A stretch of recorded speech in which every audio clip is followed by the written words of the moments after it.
নমরুদের নাকে ছিদ্র দিয়ে তার মস্তকে প্রবেশ করলো। মস্তকে প্রবেশ করে শুধু দংশন করতে লাগলো। সঙ্গে সঙ্গে পাপিষ্ঠ নমরুদ অসহ্য যন্ত্রণায় চিৎকার করতে লাগলো। যন্ত্রণার কারণে নমরুদ এবার ছোটাছুটি করতে লাগলো।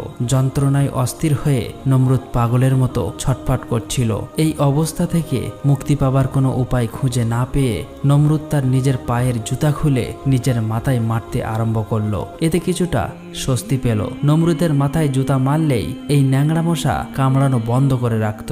এতে নমরুদ একটু স্বস্তি পেত।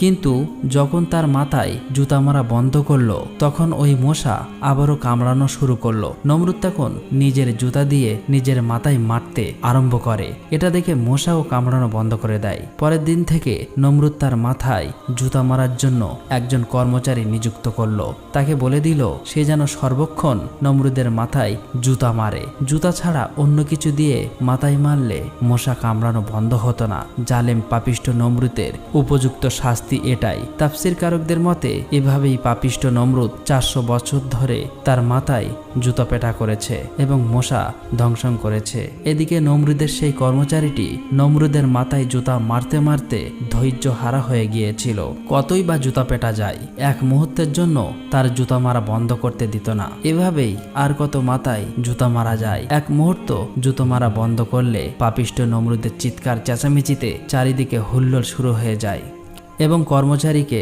তিরস্কার করতে শুরু করত।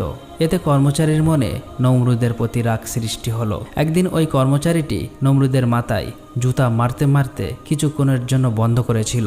তখন নমরুদের আত্মীয় স্বজন এবং তারা সকলেই মিলে ওই কর্মচারীটিকে গালিগালাজ এবং অপমান করলো। তখন ওই কর্মচারীটি প্রচণ্ড রেগে গিয়ে কাঠের খড়ম দ্বারা নমরুদের মাথায় সজোরে মারল।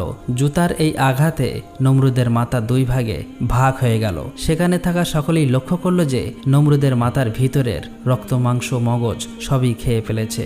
মাথার ভিতরে থাকা ন্যাংরা মশা উড়ে গিয়েছে, কারণ এই মশাটা দুনিয়ার কোনো সাধারণ মশা নয়। এটি ছিল আল্লাহর পক্ষ থেকে পাপিষ্ঠ নমরুদের একটি কঠিন আযাব। আর এভাবেই অহংকারী পাপিষ্ঠ নমরুদ জীবনের মতো শেষ হয়ে গেল।